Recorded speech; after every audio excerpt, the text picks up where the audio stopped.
Good morning, everyone. In the interest of getting through all of our content, we're going to get started. I'm Tim Tran. I'm going to talk about the kidneys.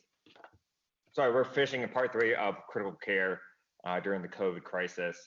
I'm going to be talking about kidneys, followed by Dr. Josh Dewan, who's going to talk about some of the antimicrobial treatments for this, and then followed by Dr. Bastic, who will talk about the prophylaxis and also some of the hematological complications that come with COVID. In summary, acute kidney injury is bad. Drier lungs are happier lungs. I'll explain why. CRT and IHD are tools that we manage with the nephrologists inside the ICU. And then lastly, volume status is also very difficult to measure. There's a couple ways to do it. You can measure ins and outs every day, daily weights, ultrasound, things like that, but all are very difficult to do in the COVID era.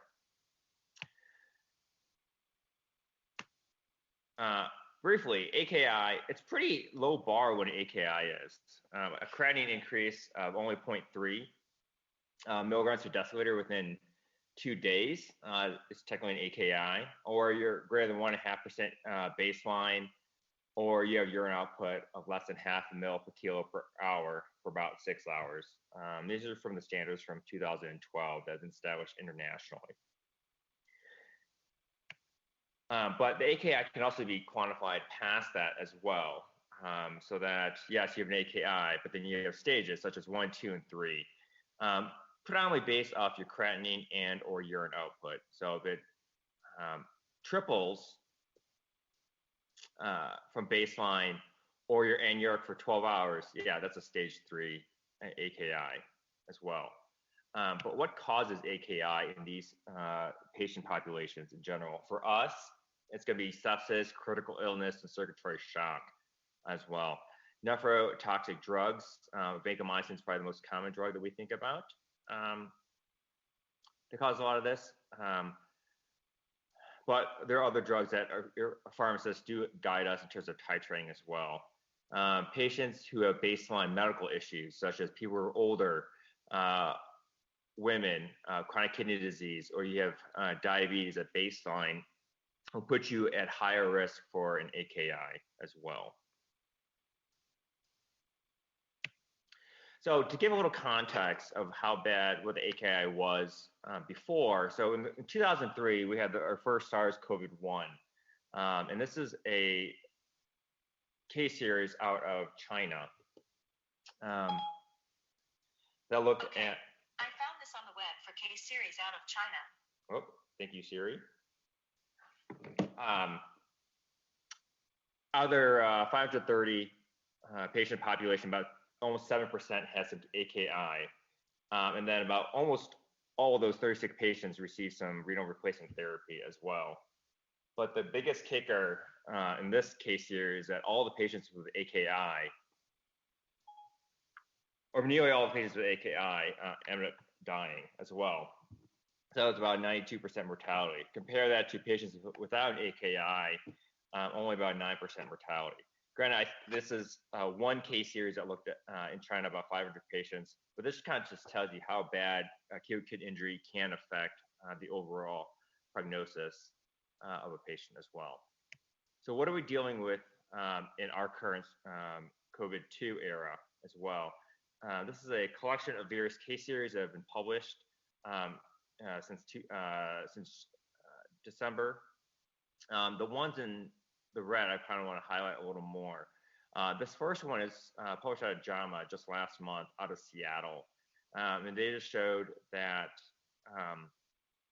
in their critical ill patient population, about 19% of patients had AKI. But they didn't quantify the stage of the kidney injury, nor did they talk about the need for renal replacement therapy either. A couple little qualitative larger studies, meaning only 30 and 20 patients respectively, they talked about how severe the AKI got. It all ranged from stage 1 to 3, and all about spread pretty evenly as well. Unfortunately, they didn't comment too much on treatment modalities and overall outcome, but it just tells you that AKI is still pretty significant in this patient population, and the severity does range as well.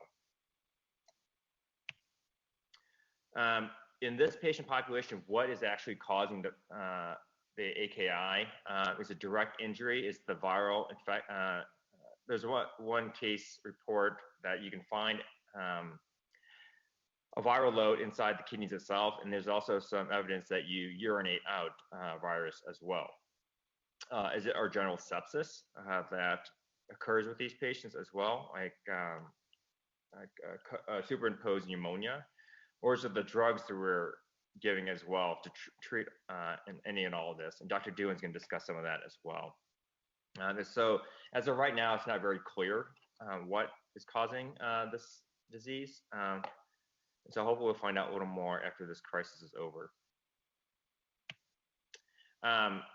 Change gears a little bit is why fluid status matters. This is an old study from about 15 years ago that talked about fluid management in patients with ARDS.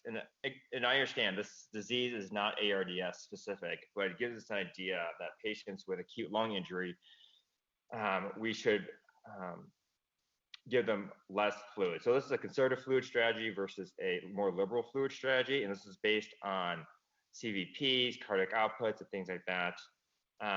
But some of the key things that we found is that drier lungs are happier lungs, meaning you're out of fewer days from the ventilator, and also more importantly, fewer days in the ICU.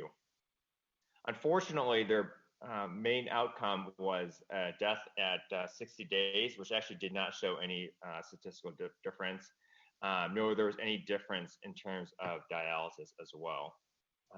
But in the era of very limited resources, getting patients out of the ICU as soon as possible and off a ventilator sooner than possible is helpful. So this is why we generically try to run these patients drier and diurese them as much as possible, even while on pressors. So we're going back to first year of like medical school, things like that, of like loop diuretics and what we commonly use in these patient populations. Diuretics and what we use.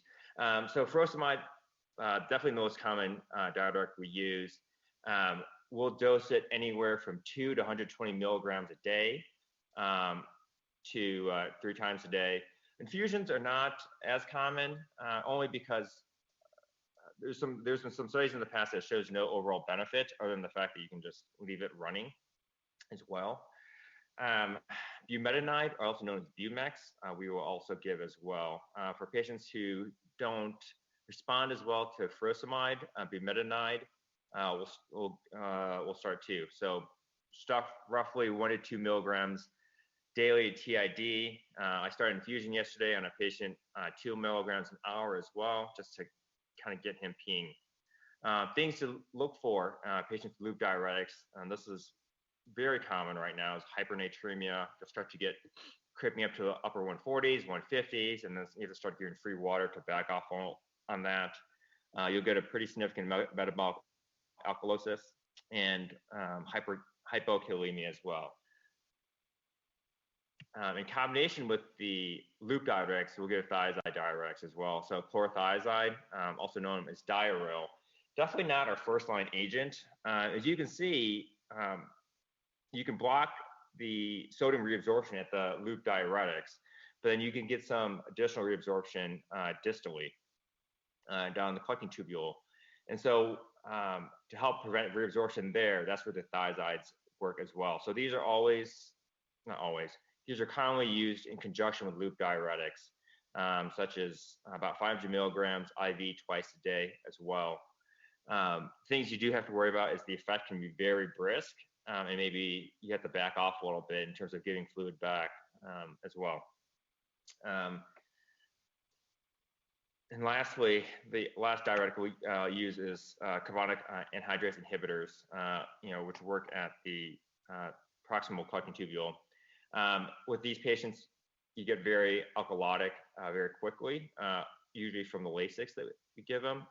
So just in order to present reabsorption of bicarb into the system, we'll give some acetazolamide, 500 3 times a day as well to help minimize that. So when do you call for help? When do you call for your friends? Usually I just call whenever I can't answer the question myself.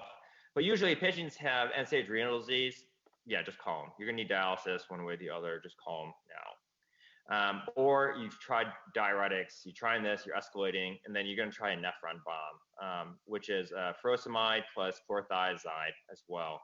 If the patient doesn't pee with this, then they're probably not gonna pee very well and keep up with their own urine output. So just call them at that point. If you're very hemodynamically unstable, meaning pressure swings up and down, and a worsening AKI, it's probably a good time to call them.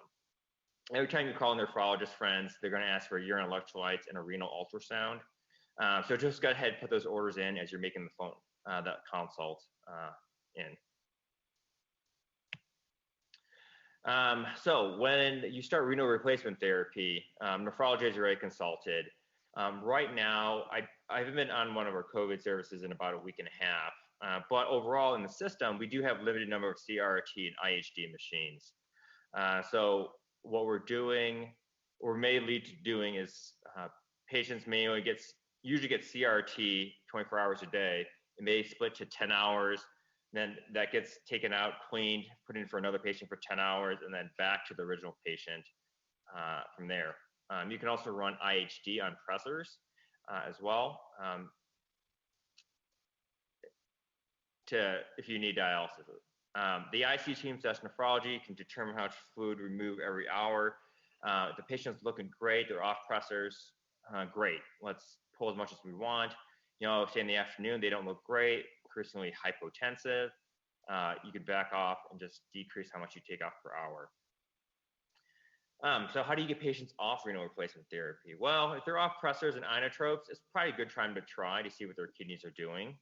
What you could do is you pause a CRT and just give a nephron bomb again, give some diuretics, and see how they respond.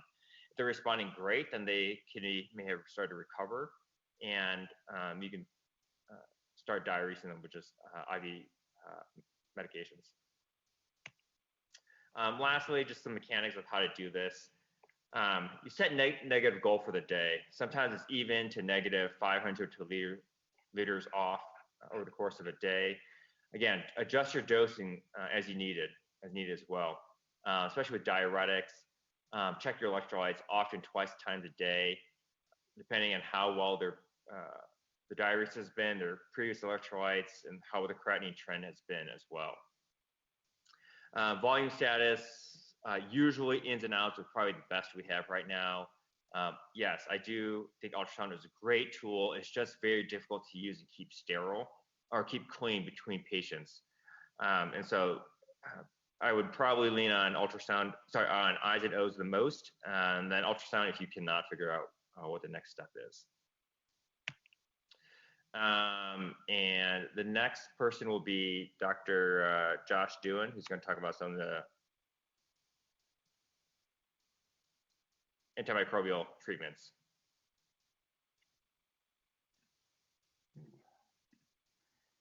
Hey everybody, happy to be the only person in that last photo who is smiling. Everyone else should try to be a little bit happier, I suppose. Okay, so I'm talking about antimicrobials in setting of this new COVID outbreak. I'm going to focus just on those and not talk about some of our other immune modulators, steroids, etc. It's best reserved for another time, I think. Hold on. Okay, so here is our virus. Really quick overview. It's a beta coronavirus. These little red expressions are what is referred to the S or the spike proteins. These are what are binding to the ACE receptors in the lungs and causing the infectious process to spread. And as is the case with many viruses, the immune system response is the bigger culprit than the virus itself. Okay, so first we'll talk about all the validated antimicrobials for this virus, and there are 0. So that was quick. Everything that we're talking about is either FDA approved for another purpose, is undergoing investigational trials, or both. So bear that in mind with the rest of the talk, that nothing has been validated and is a direct target of the SARS-CoV-2 virus.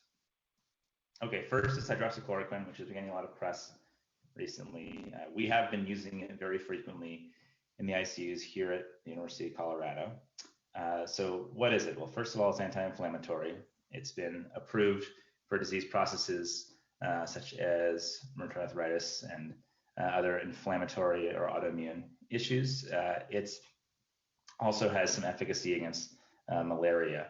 So what it actually does is decrease the cytokine production and stops the self-regulated destruction of cells. So that's good. We think that it may actually inhibit that spike protein from attaching itself to the ACE receptor, thereby inhibiting the virus from moving into the cell, which is great, or at least fusing with the cell. No strong evidence that that actually is the case.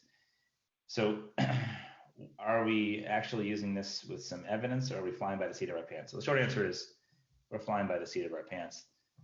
There was one trial in France that had relatively fantastic results with regards to viral clearance.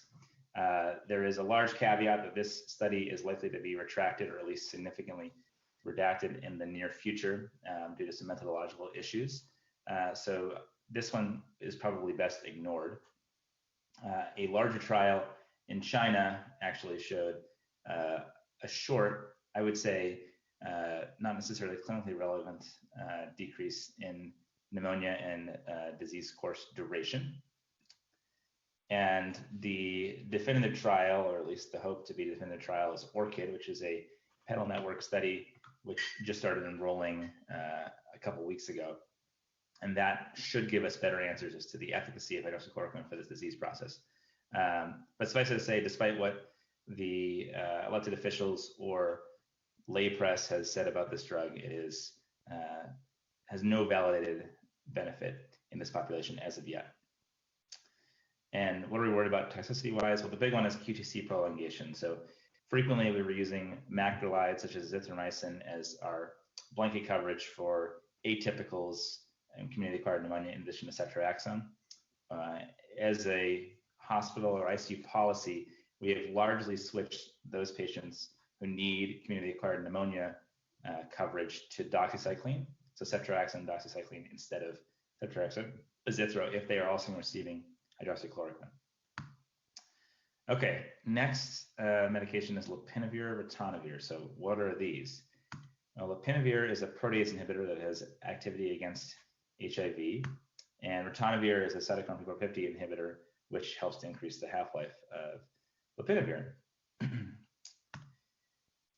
So why are we using them? Well, they actually worked well in the initial SARS outbreak. So back in the early aughts, they showed some efficacy against the first SARS-CoV virus, which is somewhat related to this novel coronavirus. And unfortunately, a decently sized trial, also from China, recently demonstrated that there is no difference in outcomes when using this drug for SARS-CoV-2. There are unfortunately no large trials in the States that I was able to find that are investigating this drug specifically for SARS-CoV-2. It can cause a rash and diarrhea. We are not using this very widely at the University of Colorado. And so it's not something you're going to encounter very frequently here. All right, how about remdesivir? This is a drug that probably has the most promise of any. This is my personal opinion and shared by others in the department and infectious disease at our hospital. So what is remdesivir? Well, it directly inhibits viral replication. And how does it do that? Well, say this 2 times fast. Inhibition of RNA-dependent RNA polymerase. So the SARS-CoV-2 virus is an RNA virus. So this targets that RNA pathway. And it did actually have some results against the MERS-CoV virus.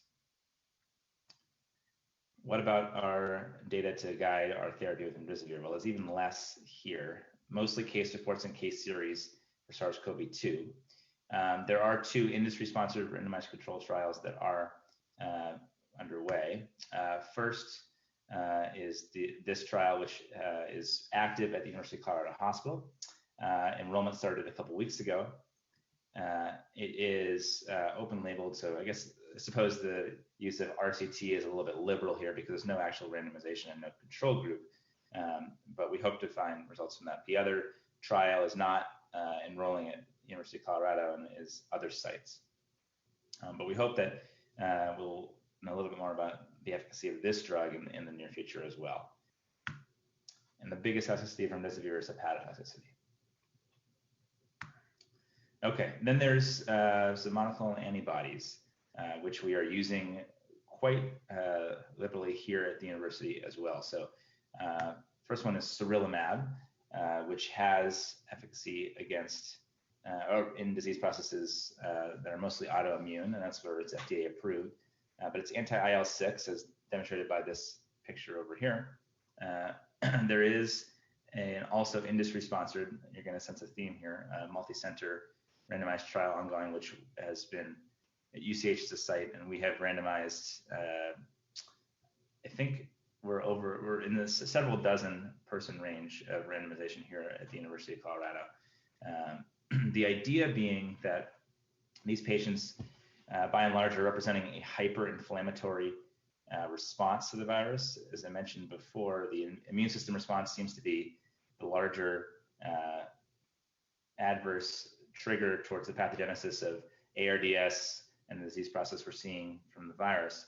So the anti-IL-6 modality is targeting at least one part of that pathway. And anecdotally, I've seen some mixed results. It's honestly too soon to tell if we're seeing a benefit from these directly. The other anti-IL-6 regimen that people may have heard of is tocilizumab. This has an ongoing phase 2 trial, which we are, to my knowledge, not a part of at the university. I've not seen this medication delivered here. The anti-IL-6 of choice right now for us is sarilumab. Okay, and what about vaccines? So this is probably the most important of any of the methods we just listed. So how far away is the vaccine, and what sort of how far along are we in the development? So the short answer is few and far away. So there are several. This is an abbreviated list of the agents that are in phase 1 development right now. There are others from other companies as well, but no vaccine that is known to be in development is past phase 1 trials at the moment. So we are certainly 12 to 18 months away at best.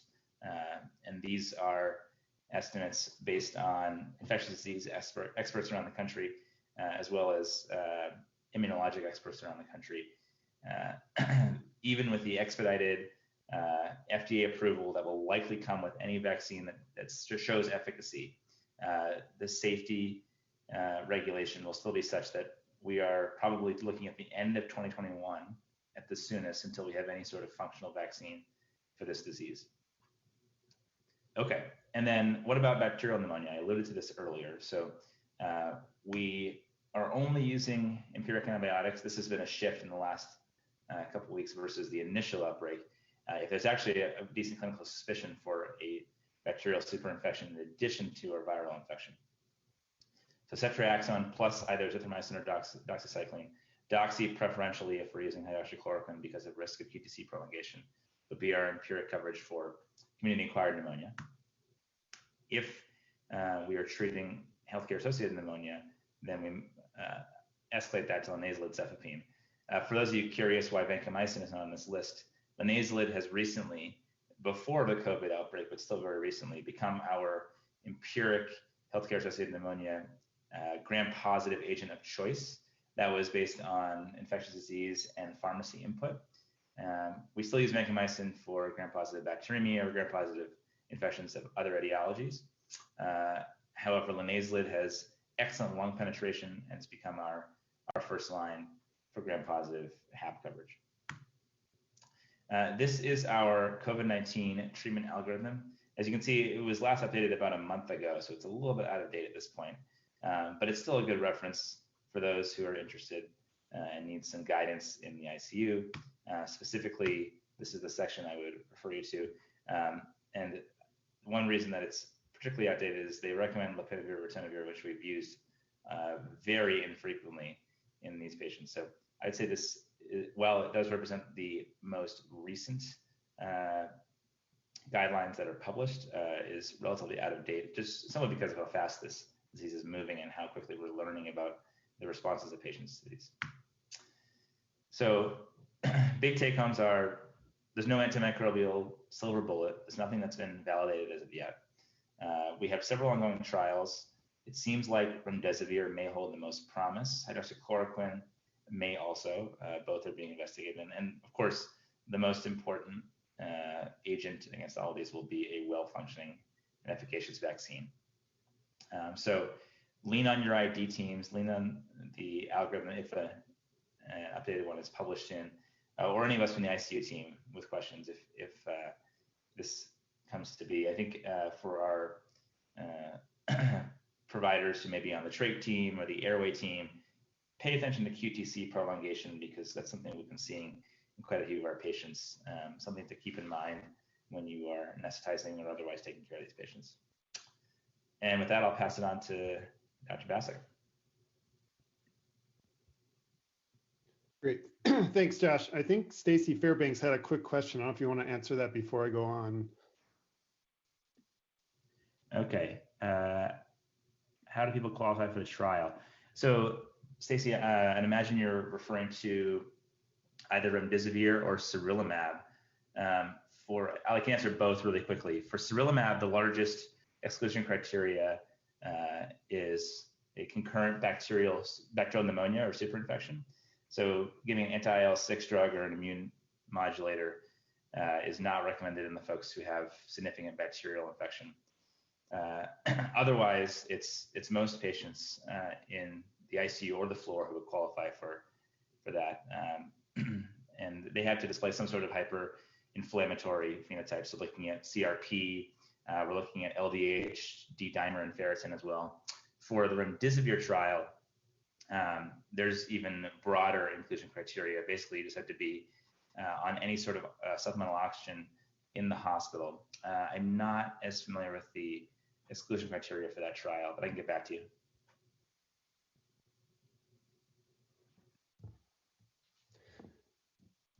Great, thanks, Josh. All right, so I'm gonna finish up kind of the series of critical care talks by basically talking about two things. One, I just want to quickly go through some of the preventive practices that we do in the intensive care unit, especially specific to the COVID-19 patients. But more importantly, I want to talk a little bit about some of the hematologic effects of COVID-19. I think there's been increasing discussion about some of these hematologic changes across the medical field as we're learning more about this disease. So just a brief outline. I'm going to go through what we're doing for venous thromboembolism prophylaxis and management in the setting of COVID-19 patients. I think this is an important topic, not just for intensivists, but for all of the providers taking care of these patients. And then briefly at the end, I'm going to go through and just remind everyone about stress ulcer prophylaxis and indwelling vascular catheter maintenance in intensive care unit patients. So I think everyone knows that venous thromboembolism can be a common problem in hospitalized patients, but it's also a very treatable problem. Hospitalized patients can have a lot of risk factors for developing clots, both DVTs and pulmonary emboli. I've listed several of them here. I think a lot of us are familiar with a lot of these factors, including surgery, trauma, obesity, pregnancy, older age, malignancy, having a prior clot as well. But the ICU population in specific has some risk factors that play a very important role as well in increasing the risk of developing a venous thromboemboli. A lot of these patients can be intubated for a long time. This is especially relevant in the COVID-19 population, as some of these patients are needing to remain intubated for 2 to 3 weeks at least. This can also lead to prolonged immobility. Neuromuscular paralysis is also being used more frequently in the COVID-19 patients, especially in the setting of potentially difficult respiratory mechanics in the setting of ARDS. Severe sepsis and vasopressor use are also a risk factor. And then having multiple invasive lines in place. These can serve as a nidus for thrombus formation. So what about COVID-19 itself? Is this lead to an increased risk for the development of venous thromboembolism? I think there's a lot of debate over this possibility in the medical field right now, especially amongst intensivists and infectious disease experts and hematologists. We do know that COVID-19 patients come in and they have very specific hematologic changes. Specifically in the lab findings, we've been noticing when patients present to the intensive care unit, they typically have elevated D-dimers and increased fibrinogen levels.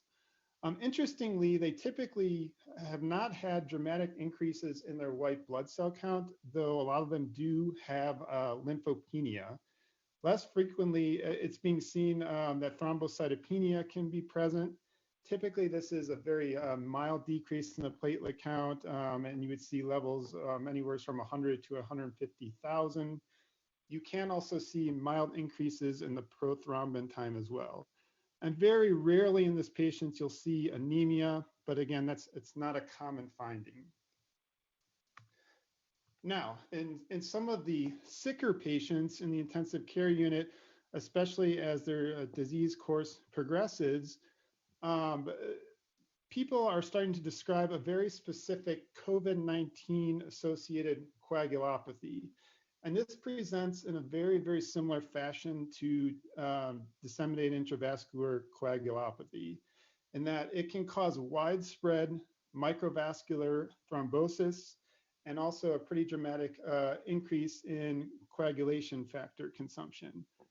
Lab findings in these patients, typically, again, you'll see a pretty dramatic rise in the D-dimer level.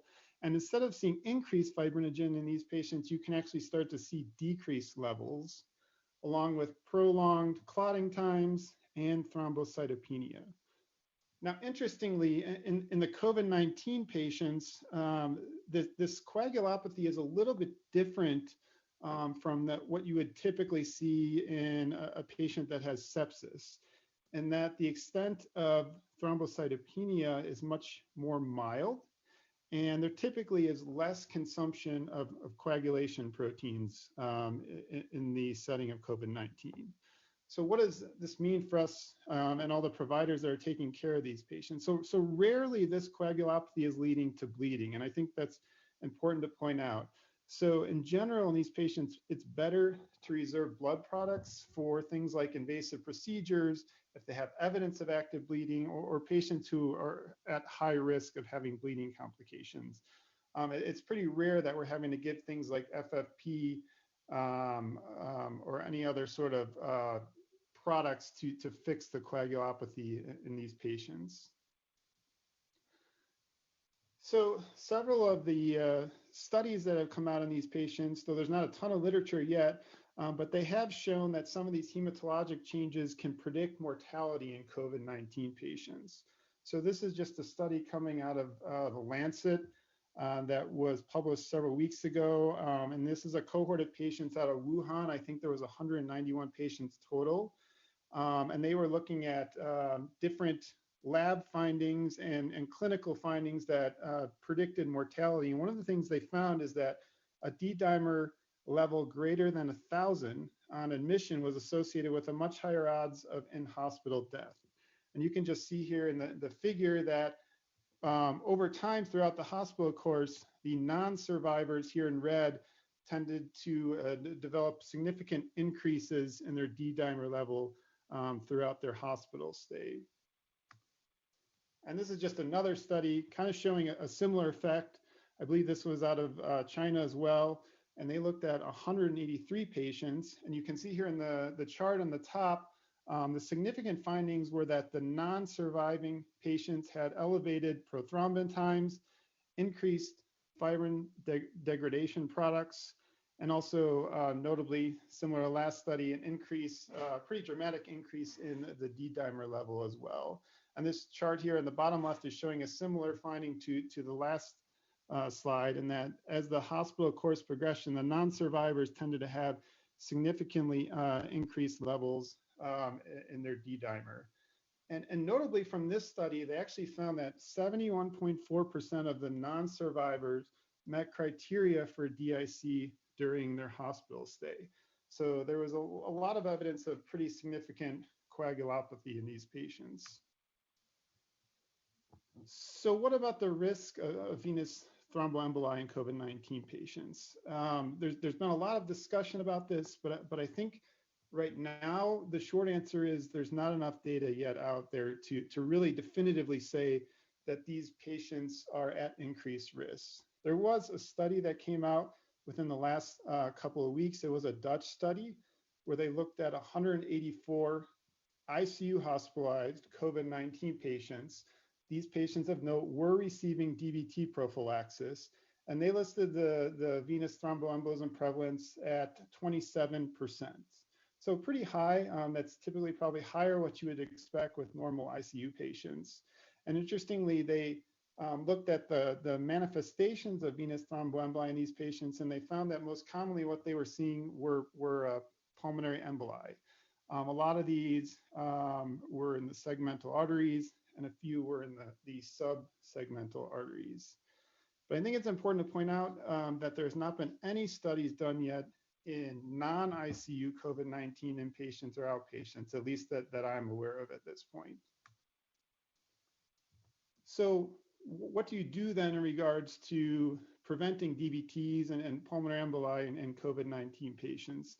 So just like pretty much all ICU patients that we typically treat in the hospital, pharmacologic thromboprophylaxis is recommended unless there's some sort of active contraindication for giving pharmacologic therapy, like an ongoing bleed or severe coagulopathy. In that setting, then you can use mechanical thromboprophylaxis when you're not able to give any sort of pharmacologic treatment. What are the current regimens that we're using? So patients that have normal creatinine clearance, it's recommended that you use low molecular weight heparin or Lovenox, 40 milligrams daily. The nursing staff also appreciates using Lovenox compared to unfractionated heparin because they only have to go in the room once a day as opposed to multiple times a day to give the medication. That being said, if the patient has decreased renal function and a decreased creatinine clearance, it's probably prudent to consider changing to unfractionated heparin. You can use either 5,000 units BID or TID, and typically this dosing needs to be increased in obese patients. There's a couple guidelines that have come out from the American Society of Hematology and also the International Society of Thrombosis and Hemostasis, and they do recommend in COVID-19 patients that prophylactic low molecular weight heparin should be given, typically despite abnormal coagulation tests, and they do recommend holding for a platelet count less than 25,000 or a fibrinogen count less than 50. So should ICU COVID-19 patients receive empiric therapeutic anticoagulation? There's been a lot of debate about this in the critical care world. And I think this is still kind of unclear at this point. There's been several autopsy studies, again, with a very small amount of patients that have shown evidence of microvascular thromboses in COVID-19 lungs. And because of this, some people have postulated, and some in the COVID-19 research world believe that these thromboses may be playing a role in causing end organ damage in these patients. And ultimately, this could lead to things like hypoxic respiratory failure, acute kidney injury, brain issues, and cardiac dysfunction. So because of this concern, some institutions, both overseas and also in New York, have either increased their prophylactic anticoagulation intensity or even initiated therapeutic heparin based on somewhat arbitrary lab cutoffs, like an elevated D-dimer level. However, I think right now this is not really the standard practice in treating these patients. I don't believe we're doing that here at UC Health. You really have to be concerned about the unnecessary risk of bleeding in a practice like this. And I think at this point, really more clinical trials are needed until this can be an accepted standard of care for these patients. So just a little bit about the management of pulmonary emboli in COVID-19 patients. So CT pulmonary angiography remains the preferred diagnostic modality of looking for PE in these patients. However, I think it's important to point out that you need to have a very high index of clinical suspicion. Transporting these patients to the CT scanner has a little bit elevated risk. A lot of them are hemodynamically unstable, and then you're also moving a potentially infectious patient around the hospital. So you want to be somewhat sure or have a very high clinical suspicion that a PE may be present before moving to this test. That being said, we're checking D-dimers very, very often in these patients, and it's not uncommon to see D-dimers in the tens of thousands. I've even had a patient who was over 100,000. But still, this test should not be used for diagnostic purposes. It has a very low specificity and really can have a lot of reasons for why it could be elevated. Therapeutic heparin still is the treatment of choice while these patients are in the ICU. And it's believed that anyone that develops a pulmonary embolism with COVID-19 or any sort of venous thromboembolism will need at least 3 months of anticoagulation. And finally, I think several others in the group have pointed out in their talks that there is some evidence from others in the critical care world that it's worth considering empiric TPA for cardiac arrest of an unknown etiology. So finally, in the last couple of slides here, I just want to mention some things we do in the intensive care unit as well for prophylaxis. So just to briefly go through stress ulcers. So just a little bit of background. Stress ulcers in the intensive care is typically seen in the upper GI tract, the esophagus, stomach, the duodenum.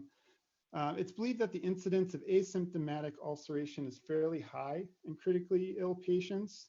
And the reason we see stress ulcers, it's not really totally known, but I think it's believed to be secondary to impaired glycoprotein mucus layers and possibly acid hypersecretion. So what are the risk factors? So the major risk factors for stress ulcer bleeding is mechanical ventilation for at least 48 hours and coagulopathy. So you can see that COVID-19 patients in the ICU fit both of those categories. So they are at high risk for developing stress ulcers, and it's important that they receive prophylaxis for this. There's some other risk factors listed there as well, but really the two major ones are the mechanical ventilation and coagulopathy. What do we do to try and prevent bleeding from stress ulcers? So the pharmacologic means that you can use in the ICU include the H2 blockers. Right now, we really only have famotidine, I believe, on formulary.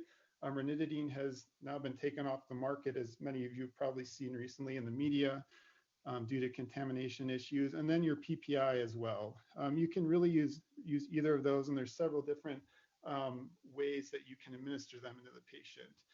And then also, so enteral nutrition has been proposed to potentially play a role in prophylaxis as well. And a lot of intensivists, though this does remain somewhat controversial, will consider stopping pharmacologic stress ulcer prophylaxis once tube feeds are at goal. And I think we're doing this more and more often in the COVID-19 patients to try and limit drug shortages with our H2 blockers and PPIs. So finally, the last slide here, I just want to go through some things about indwelling vascular catheter maintenance. First of all, I think I just want to express our gratitude from all the members of the ICU teams for the support we've had from the department and the procedure teams. I think we're really appreciative of everyone in the department that's been on these teams. It takes a little bit of the workload off of us for taking care of these patients in the ICU.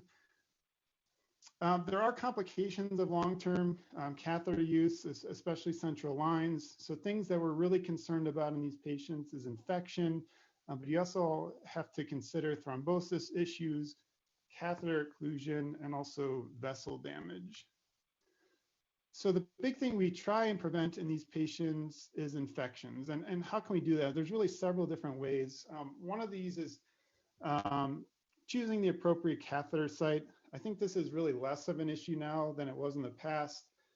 People in the past and studies in the past have said that the femoral site may have increased infection rates compared to the internal jugular and subclavian veins, but I think more recent studies are kind of showing this not to be the case with changes in practice over the past 10 years or so.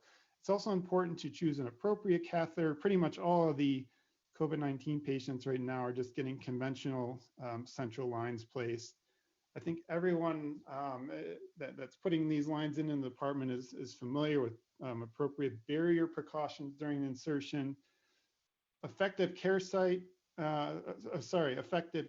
site care. This is mostly done by the nurses in the intensive care units. They keep a close eye on dressings and look for signs of infection and make sure that the dressings look nice and clean every day.